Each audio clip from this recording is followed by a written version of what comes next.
My brothers and sisters, we celebrate the 28th Sunday in Ordinary Time. The Eucharist gives us a foretaste of heaven. Heaven is going to surpass all our hopes and expectations. It's going to be more wonderful than we can imagine, because there will be love and joy and peace like we have never experienced. It's hard for God to tell us about it. All he can do is to use images that we are familiar with. Those images, it's like a great banquet, a wedding feast, the elimination of suffering and death, wealth that cannot be exhausted, as in the hidden treasure, the pearl of great price of the mansion God is preparing for us. Today, we heard Isaiah compare it to a great banquet, and Jesus compare it to a wedding celebration for a prince, which would be an event people would remember for years. Why Jesus used this analogy?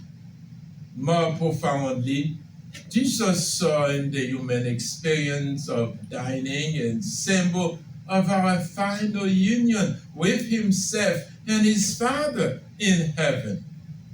United as we will be by the Holy Spirit, the bond of love. That is why he referred to heaven as a wedding banquet. The joy and camaraderie, the feasting, and the celebrating which characterize a dinner in honor of a couple newly joined in matrimony are an image, however faint, of the wonders of heaven. This new and everlasting marriage covenant is celebrated in great wedding banquet, that of the Holy Eucharist.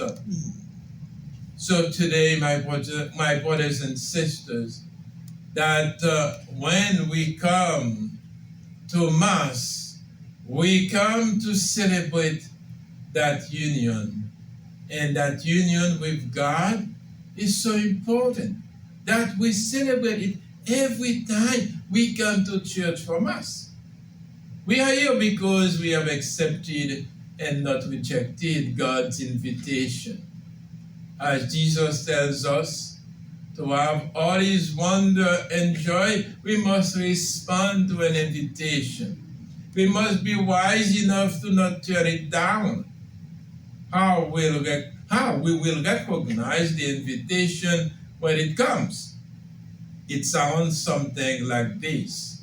Come to me, all you who labor and burden, and I will refresh you.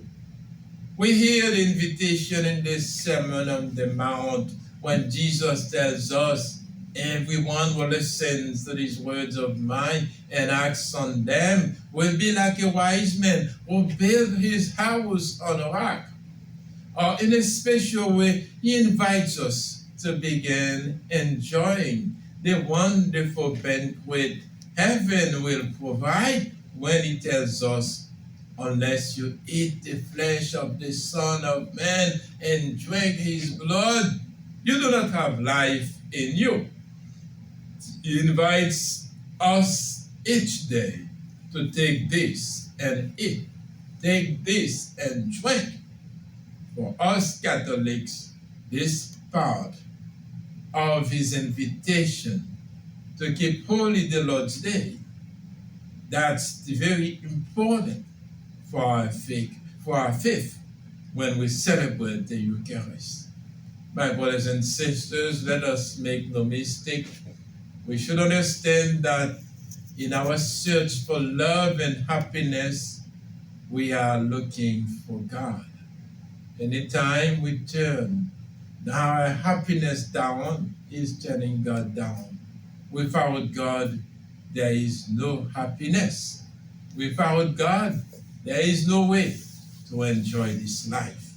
May God bless you.